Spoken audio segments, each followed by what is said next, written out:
Yes. Good morning, everyone.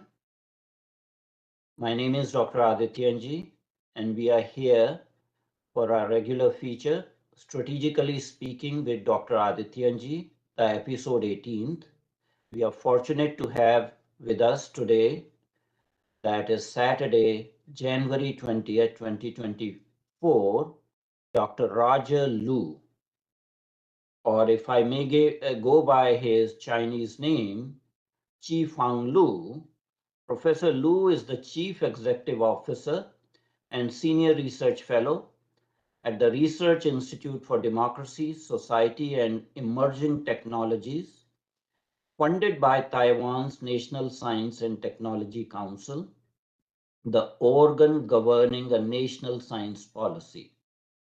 Professor Liu is also Associate Professor of International Politics with the Department of Social Sciences at the Flame University in Pune, India, and the founding chair of the Center for South and Southeast Asia Studies there.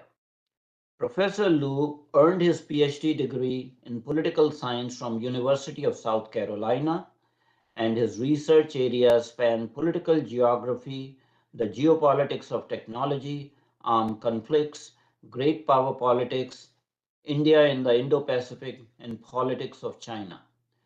Professor Liu has had extensive interactions with leading think tanks in India and abroad, such as the Observer Research Foundation, the National Maritime Foundation, the Institute of Chinese Studies, and the Taiwan Asia Exchange Foundation in Taiwan. He is the recipient of 2021 Taiwan Studies Project in India, a national research project funded by the Ministry of Education of Taiwan to promote studies in social sciences and humanities between Taiwan and foreign countries. His commentaries and interviews have always been published on major Indian and Taiwanese newspapers and news portals. He is also a frequent participant on news programs for channels such as CNN News 18, NewsX, Republic TV, Sunset TV, TVBS, and Mirror TV in Taiwan. So we are very pleased to welcome Professor Liu on Council for Strategic Affairs platform. We shall be having a conversation with Professor Liu on the recently held presidential elections in Taiwan and the implications of these results on the geopolitics of North Asia as well as bilateral Taiwan-Bharat relationship. Welcome, Professor Liu, to Strategically Speaking with Dr. Adityanjee on the CSA platform. We are very glad that you were able to join us. Welcome. Thank you, Dr. Adityanjee, for having me. So I believe that you have been following the recent elections in Taiwan, presidential elections in Taiwan. And it is a historic thing that the candidate of the same party gets a third term in the elections. So we have now President-elect William Lai, who has been elected, not of course with a majority, but with a plurality. What are your observations of this third term for Democratic Progressive Party? I think the third term actually is, like you said, a historical development in the history of political development in Taiwan because for the past 4 terms of the presidents, actually, they follow the pattern of 8 years for the Blue Party, which is the KMT, and another 8 years for the DPP, which is the Green Party. So they took terms to serve the presidency, and this, for most of the people, thought had become a pattern of the Taiwanese politics. But William Lai and his vice Bikin Xiao actually have broken this pattern. So, well, this is the first time in history that a political party, especially for the pro-independence Taiwanese party, to earn the second time. So after the 8 years, actually they successfully made it the third term. So this is very important because especially if we consider this to under the situation that China has been threatening Taiwan for the past few decades, especially they decided not to talk with the Green Party, the DPP, once they were in power. So that actually reflects the support from the Taiwanese people to the especially the indigenous parties. So by doing that, the Taiwanese people actually is showing a strong attitude towards the CCP, the Chinese Communist Party. The party state that they resist the idea of being reunified. They resist the idea of the so-called one country, two systems that have been placed upon Hong Kong and Macau after they're handing over to China, respectively, in 1997 and 1999. So by choosing the DPP candidates and send them to the third term, actually the Taiwanese people also send a strong signal to the Chinese and the CCP that they don't want to be reunified. However, this actually reflects some political, I would say, problems or some challenging issues that DPP has been facing because, well, for the past 8 years, while President Taiwan was in power, she actually made a success to keep Taiwan's economy strong. Taiwan has benefited a lot from the COVID-19 situation that has taken place in other parts of the world around the year of 2019, when Taiwan managed that really well and Taiwan's economy kept a strong pace to grow. So for the past, during the two terms of President Tsai Ing-wen under the rule of DPP, Taiwan has keep its leading margin, especially in the ICT sector, in the information and communication technology sector. Taiwan has kept itself to be number one when it comes to the manufacturing of uh, high level and advanced procedural microchips in the world. As most of the people know, that Taiwan TSMC, what the leading Taiwanese semiconductor company, actually produce for the world 90% of the advanced process chips, which is under 7 nanometers. And the leading margin actually has been keep widening. So that was really good. So the DPP actually thought that they were going to win by a landslide. However, the new player has came into the play. That is the Taiwan People's Party, and the Taiwan People's Party was founded by the ONJ. Ke Wen-je, the ex Taiwan sorry, Taipei mayor. So he actually attracted a lot of young voters to vote for him. And that actually posed not only they actually create some influence not only for the ruling DPP but also for the contending KMT as well. So the third force entering the Taiwanese politics, along with the previous two parties, one is blue, one is green, actually will change the political landscape for Taiwan for the future. So this is something that we are yet to see. So we see that DPP candidate got 40.05% of the votes, and Taiwan People's Party candidate Dr. Ko Wen-je got 26.46% of the vote. That is more than 25%, reducing the majority that President Tsai had in 2020 of 57.13% of the vote to only 40.05.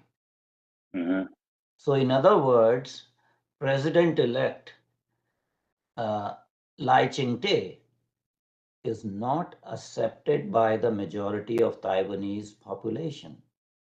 What are the implications of that?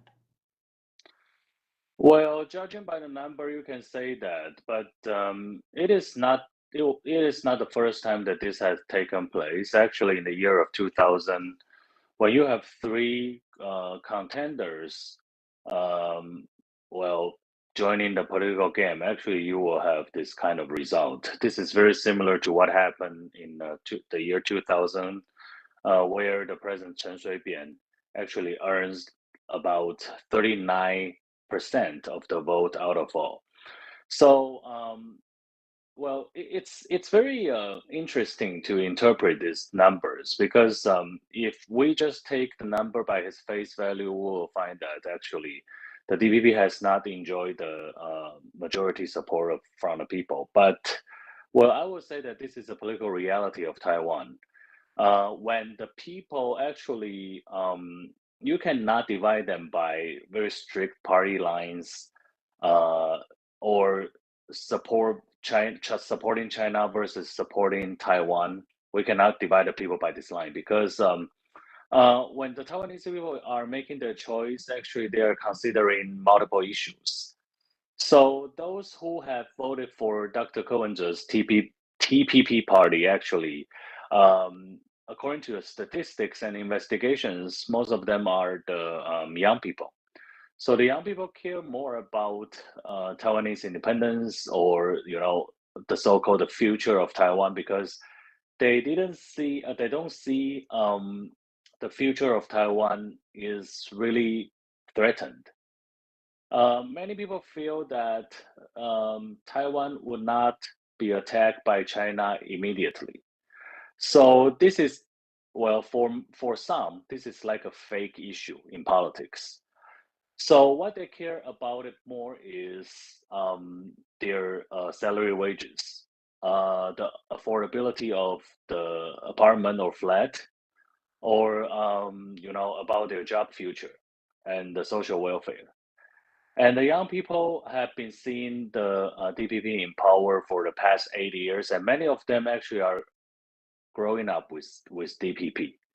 So, in politics, this kind of impression is very important because well, people want to see new faces. If you remember what happened to Tony Blair, the former British Prime Minister, you will find that uh, when first time when he was in power, he was loved by many.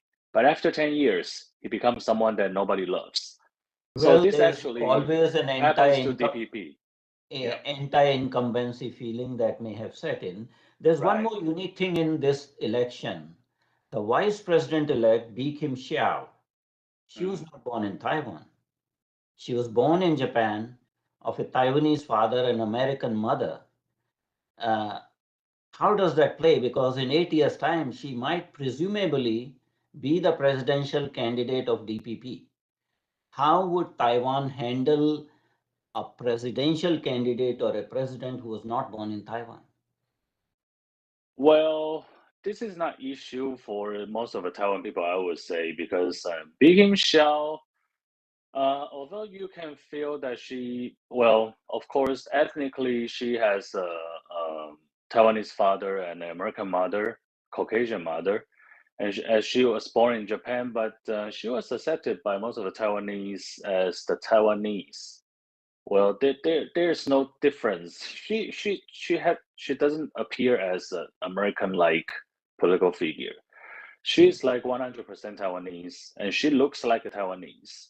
So I don't think this poses a problem. Well, well, speaking of this style, as you can see, when who is running with Ko-wen-je is Cynthia Wu, So, who who is member how should I of say that? National Yeah, yeah, Legislative the Yuan. member. Yeah, yeah, yeah. Right, right, right. But she is the princess of a leading commercial group in Taiwan, the Xinguang Group. So she was educated in the United States, and whenever she comes out and speaking in the televised, event, she appears to be more American than Bi Kim Xiao herself. So, some of the Taiwanese commentators criticize Cynthia Wu for this, but it has never become a real issue when it comes to politics. Now let's come to governance. President Lai will be inaugurated in May of 2024. But if you look at the legislative yuan results, DPP has lost its majority, is number two party because number one party in the legislative yuan is KMT with 52 seats. DPP has 51, and surprisingly, TPP has 8. So, how would a future administration of President Lai and Vice President Xiao will govern and enact laws in the legislative yuan? Well, it's really hard to tell now because we don't know who will. Now the major issue is to select the speaker of the parliament of Taiwan, which is the legislative yuan. Because, like you have indicated, no one actually has a clear majority. So it means that either every party has to work with each other, at least another one, to form a stable majority. So for the past few weeks and days, the three parties has been trying to negotiate with each other regarding the selection of the parliament speaker. So first, we will have to wait who becomes the parliament speaker first. Then we can proceed because the characteristics and the personal trait of the speaker himself will kind of determine what will happen in the future.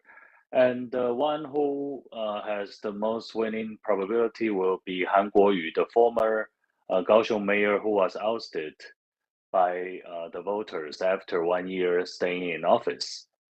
And this actually can be a potential, instabilizer because Mayor Han actually considered this to be a political scar of his, that he was ousted by the Green Party. So that will kind of reduce his willingness to work with the DPP. And Mayor Han actually is a strong figure. He is good at managing different forces in the legislative yuan, but he is also considered to be the leader of the Pan Green Party, and people always suspect him to have close relations with the CCP in China. So there might be a possibility that he will have to take a reconciliatory stance between the CCP and the Taiwanese politics. So we don't know what will happen in the future because um, yet we are waiting for the dynamics of the three parties to be settled down, and they have to carve out a pattern that how to work with each other. And before that, I think there will be a shaking period in the Taiwanese politics. You do have a precedent there when President Chen Shui-bian got into power in year 2000. For all his 8 years, DPP did not have majority in the legislative yuan. It was a KMT. So you had a kind of cohabitation government, like French call, president from one Right. party and the legislative wing, somebody else having majority. How was that experience of 8 years of President Chen Shui-bian when he did not have any, majority in legislative yuan and KMT was the dominant party?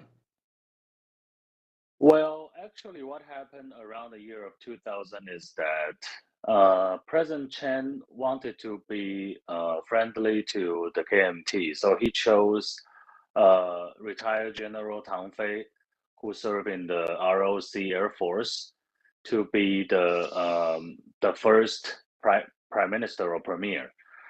However, the KMT had not stopped boycotting all the policies enacted by President Chen Shui-bian. So after 139 days, he had to choose Premier Zhang Junxiong, who is a DPP candidate, So that actually ends what is called the cohabitation attempts that DPP would like to build up in the constitutional environment of ROC.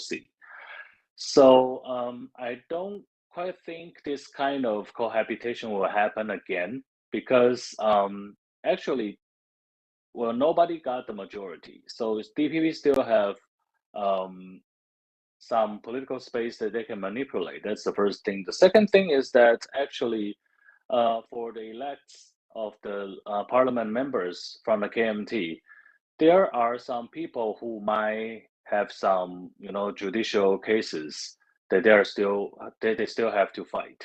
So that may influence their qualifications of staying in the legislative yuan. I'm not saying that some people will definitely be disqualified and this will be used as a political weapon from DPP. But what I'm saying is that this is a place that the DPP can use to remind the society and the voters that some integrity of the KMT parliamentarians actually are to be questioned, including some who blocked the weapons purchase for the Taiwanese forces, including some who got involved into some political scandals. So I think DPP will try to use that to reduce the strength of KMT in the parliament. That's the first thing. The second thing is that both the Green and the Blue Party have been trying to find out a way to work with the TPP. And actually, nobody knows what the TPP will do because they are the first. They are the newbies, the new players for the first time in this arena. So I think there are still, there are a lot of to watch, after after the result of the election. It's very interesting that there seems to be some voter fatigue. The voter turnout was only 71.8%. In the 2020 elections, it was around 76%. What's the reason for this voter fatigue? Well, I think the Taiwanese who are tired of the politics, that's the first thing.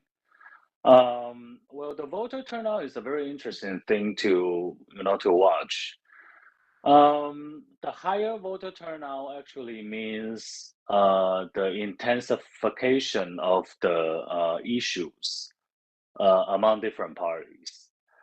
And it is also an indication that um, the supporters of a specific party view a higher probability for their party to win. So there shows a high level of political mobilization. But for this time, for the Pan Blue Party, for the KMT, many of maybe there are there are more people who are disappointed because they didn't see the collaboration between the white and the blue. So many of them view the diminishing probability for the KMT candidate to win. So they chose not to vote. So they stay home, chose not to vote because they might have anticipated that even if they went out to vote, the blue party will not win. So that explains the lower side of the turnout rate. The young another side to watch is the young people. Usually, well, if we look at the last time when President Tsai won by 57% of the vote, we can find that there are some important events, happening before the election, which is the enactment of the national security law in Hong Kong, and followed by the large scale protest. A lot of Hong Kongers took to the street, and this actually had instigated the fears among the Taiwanese people that Taiwan might have become a place like Hong Kong if the young people didn't stand out and vote against the CCP. But none of this had actually taken place before the presidential election this time. And the CCP had learned to be smart, not to be low profile. They didn't want any of their attempts to influence the Taiwanese elections being used by the DPP to garner more votes. So all this put together, I think we can explain why this is a more exciting elections, because nothing big actually has taken place before the election. There is one more particular voting trend, and I find it very interesting. If you see the presidential election, KMT got around 33.4 or 33.5% of the vote. You take the legislative yuan elections, KMT gets 34.5% of the votes. But if you look at the DPP, in presidential slate, they get 40% of the vote, but in legislative yuan, they get only 36% of the vote. Similarly, for TPP, the Ko-Wen-je got 26.46% of the vote, but if you look legislative yuan, the vote share of TPP is 22%. What's happening here? Those two candidates are at least 4% higher in the presidential slate, but in legislative yuan, these parties are not holding their vote share like KMT does. Well, of course, there will be some discrepancies, but if we check TPP, Taiwan People's Party, led by ex-Taipei Mayor Ko Wen-je, this is very salient because this TPP actually is one-man party. So everybody knows that ex-Mayor Ke's personal charisma actually eclipsed his party. So the TPP will be nothing if Ko Wen-je is not there. That well explains why the TPP actually have more presidential votes than its parliamentary votes. And for Lai Qing-de, I will say that this might be due to some strategic split voting behavior among the Taiwanese voters, because some, especially what we call the median voters of Taiwan, those who are consider themselves to be the middle class and rational voters, they usually split vote in different elections on different parties. Like they might vote for the Green Party for the president, but the Blue Party as the parliamentarians, in order to create some kind of supervising or balancing situation to make sure that the both party will have a balance of power, so that they will have a more balanced policy, especially towards China and other issues. So this might explain the discrepancy between the presidential votes and the parliamentarian votes, but it has actually, you know, party-wise, it has different explanations for the things to happen. So how much was the contribution in defeat of KMT by Ma Ying-jeou? You His mean behaviors, his his visits to statement the being mainland, said before? Well, wait. Sorry, can you come again?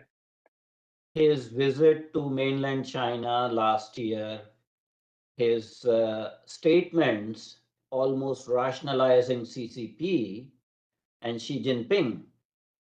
Did that have any impact on the young electorate of Taiwan? Well, that influences the voting behavior of the younger generation of Taiwan, of course, but that also increases the older generation of pan blue voters. So we don't know whether they're playing some coordinated political strategy. We didn't know anything about this, but it is rational to guess, to presume that actually the KMT or the Kuomintang, the nationalist, they want to cover they want to consolidate the support from the older generation of voters who supported the unification of China and Taiwan on one hand, but on the other hand, they are trying to attract the votes from the middle class. But according to my information sources within the KMT, actually, many KMTers, they came well, KMT politicians or participants, actually, they, especially the younger generation of the KMT supporters, they were disappointed about the statement made by former President Ma Ying-jeou, especially on the part that Xi Jinping has to be trusted when it comes to the management of the cross-strait relations. And this is not considered by many a wise thing to say, especially before the election. So I think there are some influences, but well, it's hard to tell, and many people are discussing why President Ma Ying-jeou wanted to say this. Of course, if we look at this matter from the management, or I mean from the political strategy, this might be something that the KMT want to keep different sources of voters. But more likely, it is the personal decision of former President Ma Ying-jeou to say this because he cares about his legacy.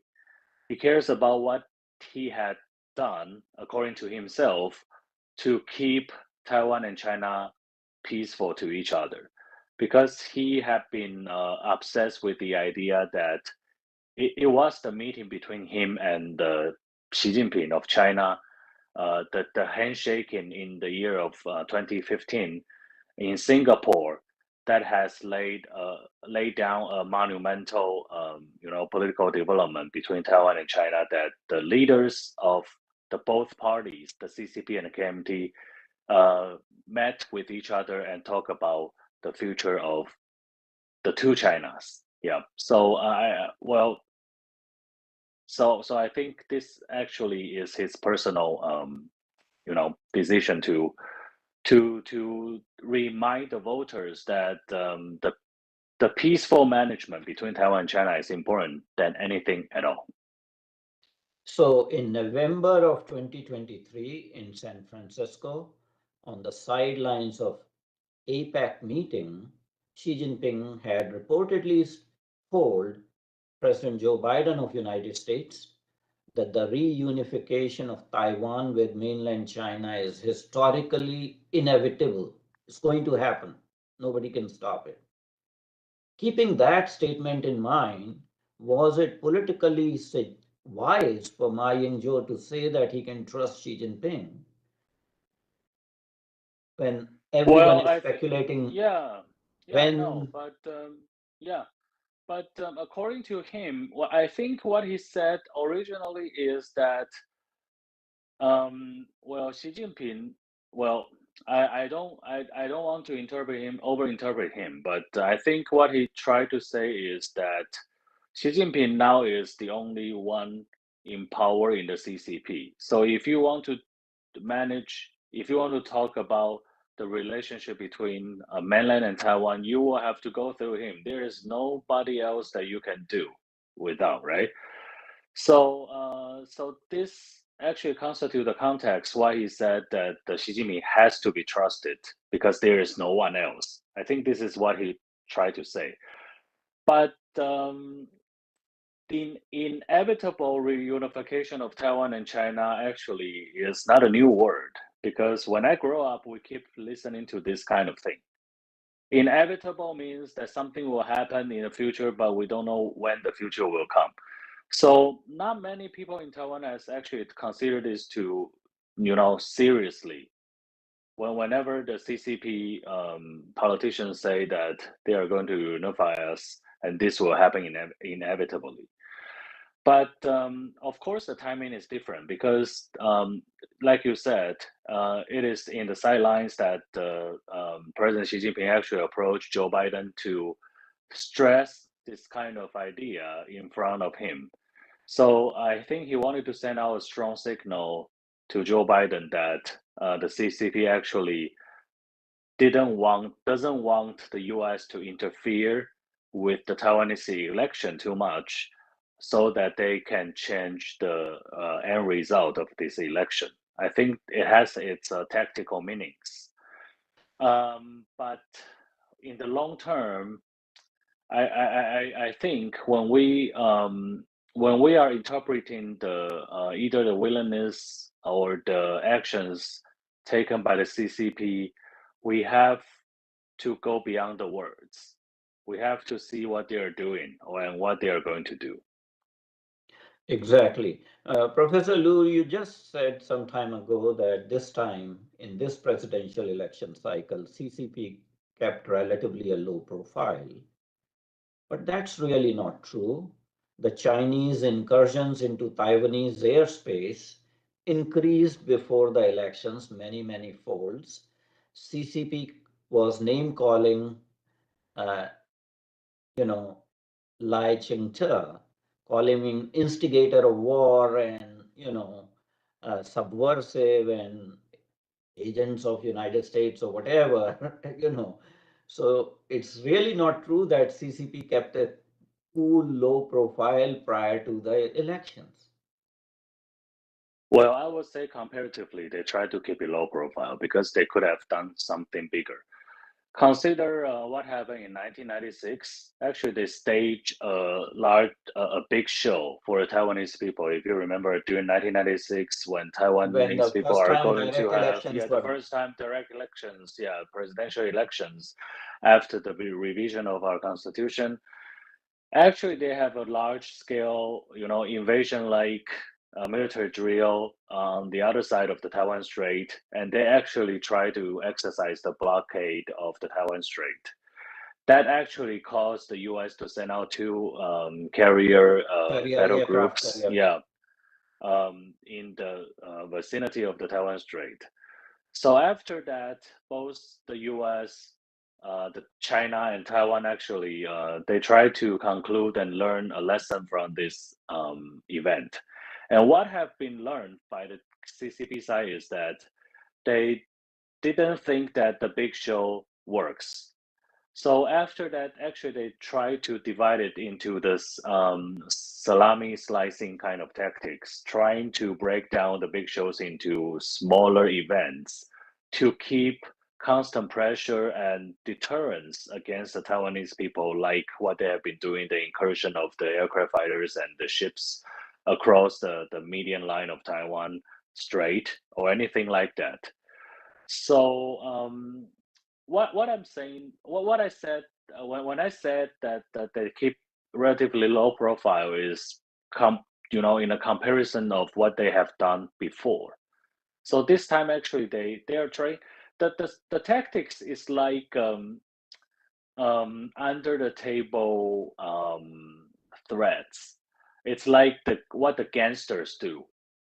Mhm. When they try to threaten you, maybe they will not break in your house, in the daylight, but they will try to harass you. They will try to keep it under the table. They will try to harm you when nobody is seeing that. And I think they are changing their tactics into now. Yeah.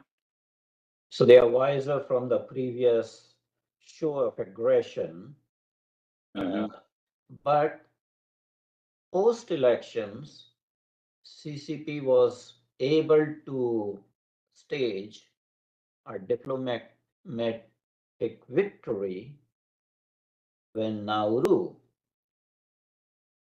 chose Communist China for diplomatic relationships and severed relations with Republic of China, Taiwan.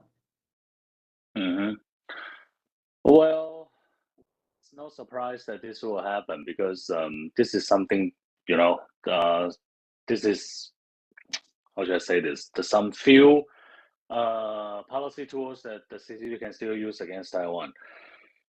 Well, it's not hard to disrupt or to sever the diplomatic relations between ROC, Taiwan, and those small island countries in the South Pacific.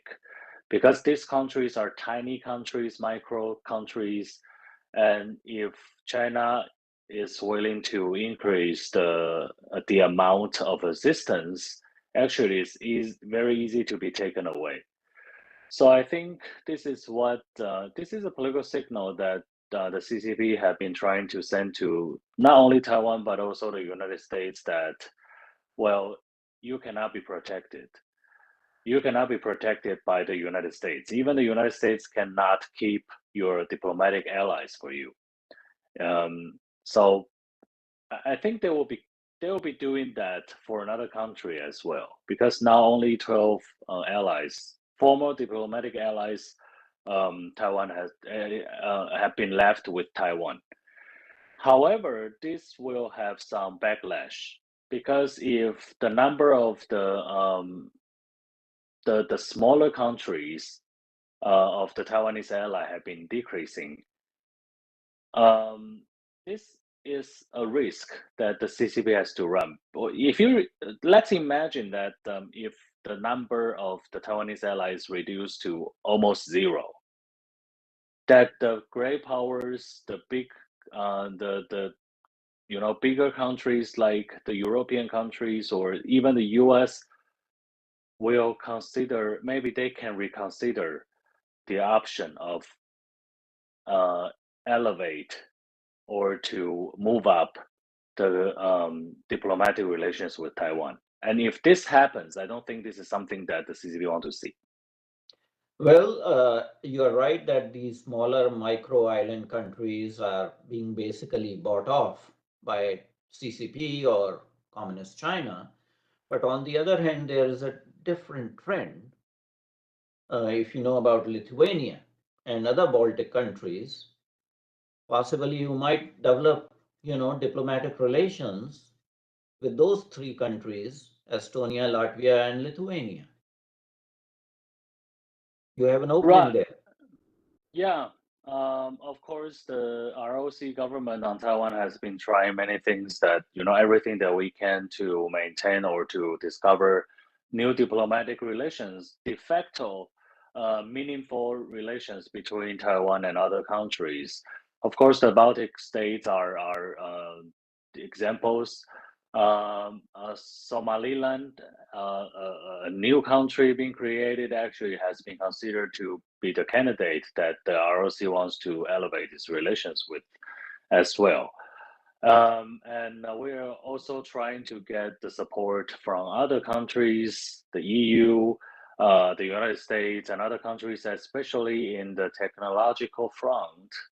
As you know, many countries have invited Taiwan to set up the foundries for the production and manufacturing of the semiconductor and ICT sectors in their countries.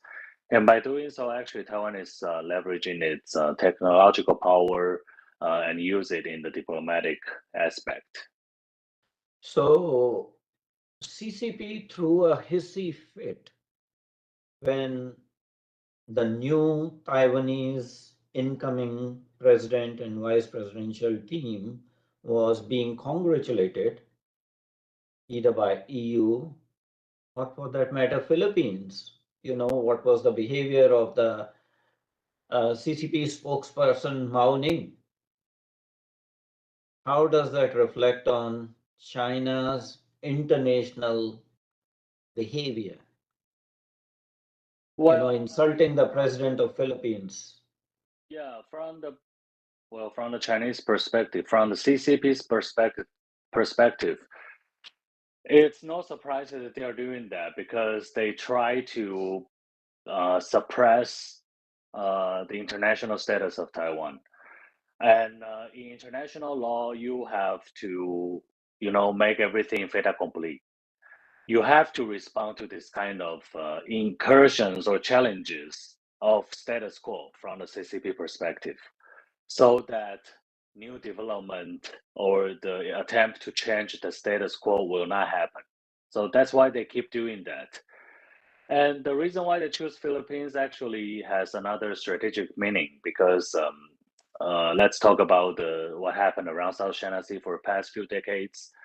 Um, the CCP actually have been good at divided and rule. So by choosing the Philippines to send a warning to is also to send out a signal that any Southeast Asian country who try to take a different stand against the PRC, against the CCP on either the South China Sea affairs or the Taiwan issues will be singled out and being warned. And maybe more serious or consequences in diplomacy will happen to this country as well. They will have to send out a deterrent signal to all those countries who had chose to not obey to the CCP policies and rules in a variety of affairs. His Holiness Dalai Lama sent a congratulatory message to President Tsai for successful election being conducted. Dalai Lama has not visited Taiwan since 2009.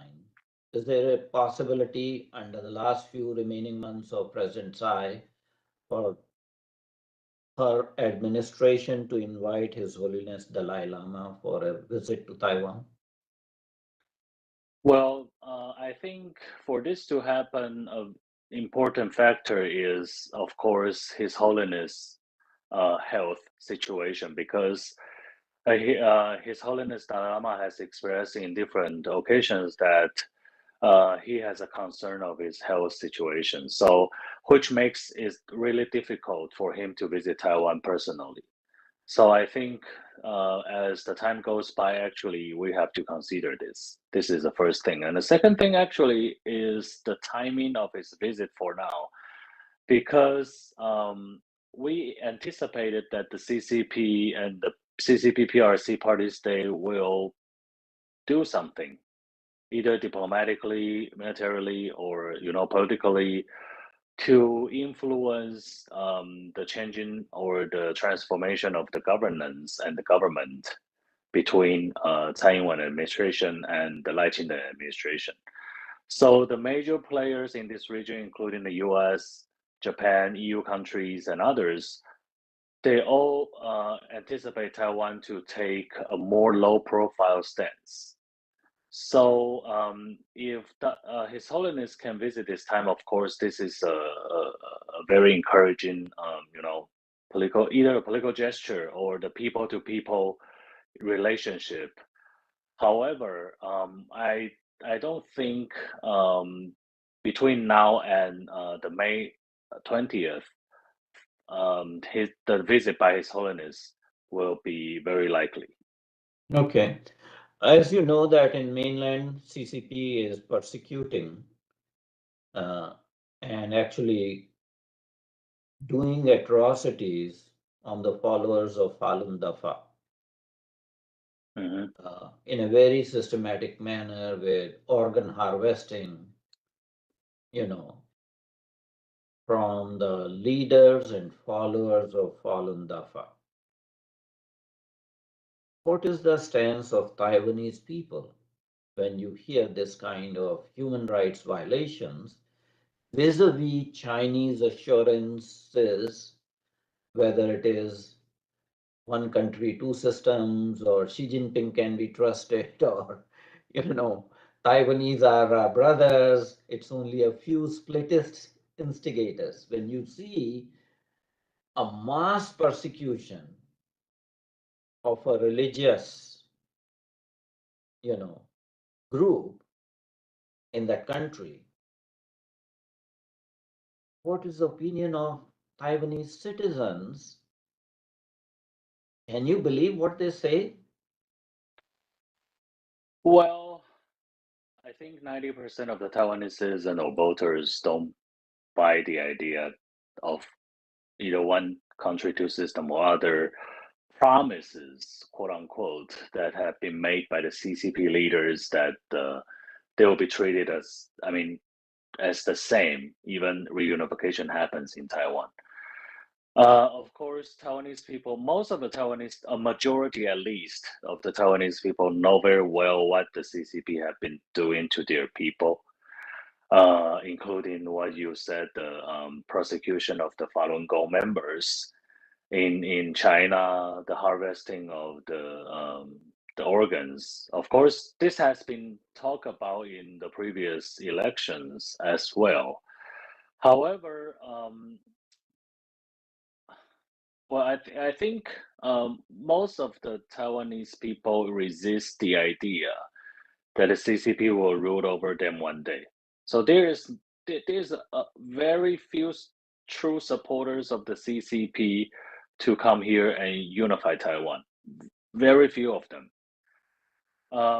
So I don't think it becomes an issue, as Taiwanese people will know that what happened, the atrocities being done by the CCP to their own people.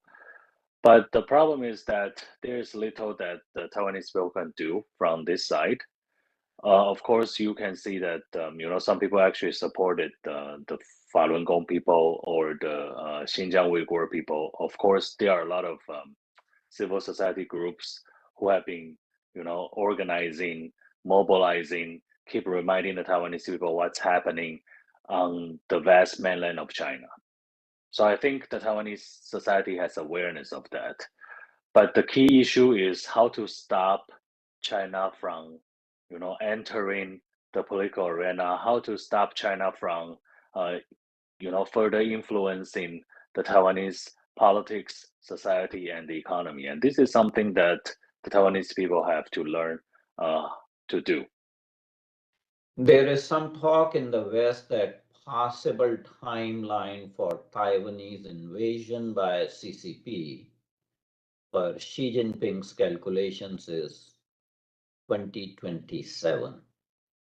Any comments on that?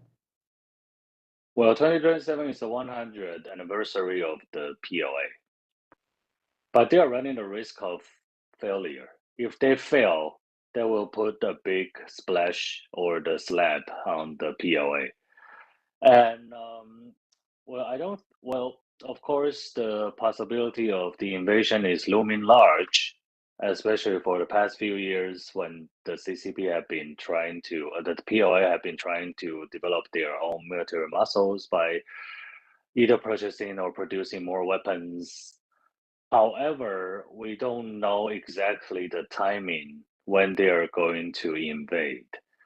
And if we still trust the old wisdom of Sun Tzu in his Art of War that many people thought the CCP is a fan of, then we should take into consideration that the invasion, the real large-scale invasion as the final solution of the Taiwan issue is very unlikely to happen. I think most likely the military options will be used as assistance or like a sidekick, the side force of the political solutions. If the CCP is really going to use the military force or the power, I think that will only happen under a situation that, or they will only happen and taken as the policy option when it is used as a tool to persuade the Taiwanese people that the political solution is the better thing.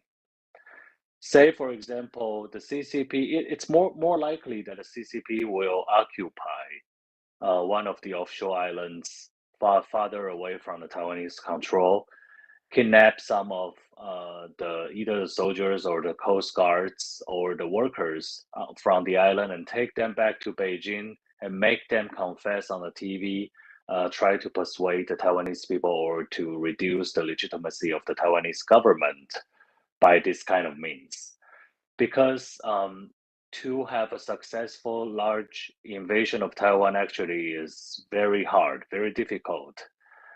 You will have to have perfect logistic support. You will have to have almost perfect weather conditions.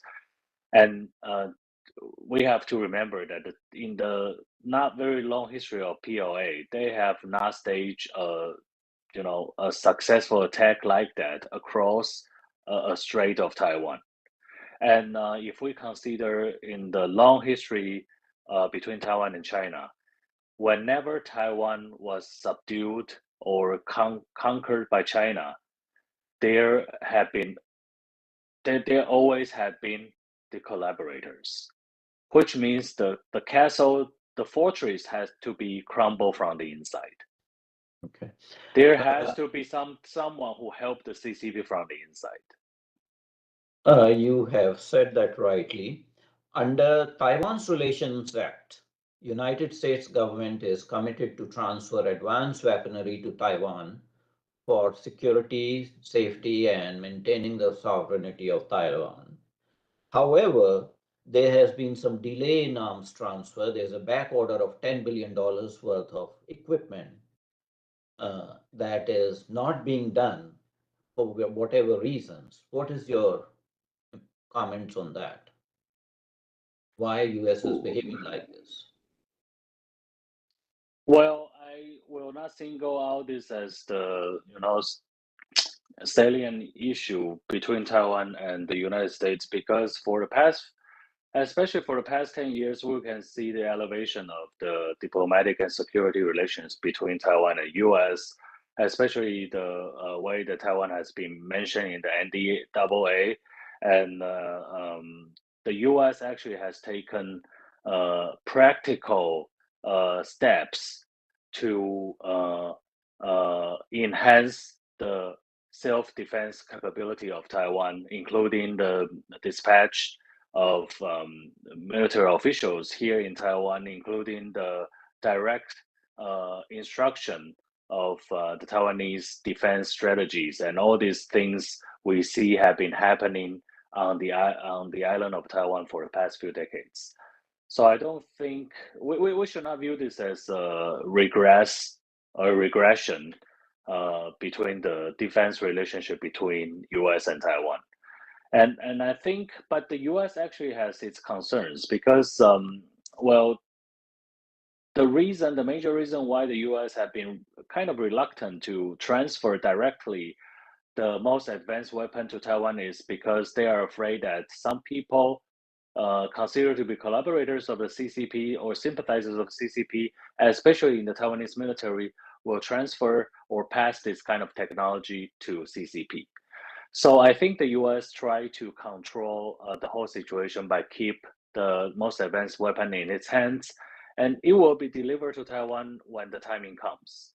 But before that, they prefer to do it to do the training and to strengthen the self-defense capabilities based on the current weapon system that Taiwan had purchased from the US. If we go by recent history, till 2 days before, Vladimir Putin sent forces into Ukraine. Zelensky was going around saying nothing to worry about. Russia will not invade Ukraine. I hear from you that China, communist China, will not invade Taiwan. We should never consider never in geopolitics. Anything is possible. Right, I agree with you.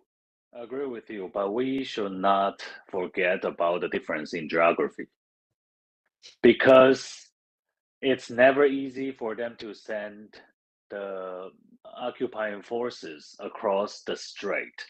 Of course, based on the current military power that CCP has developed, they can cause a very huge damage to Taiwan, in the minute to come.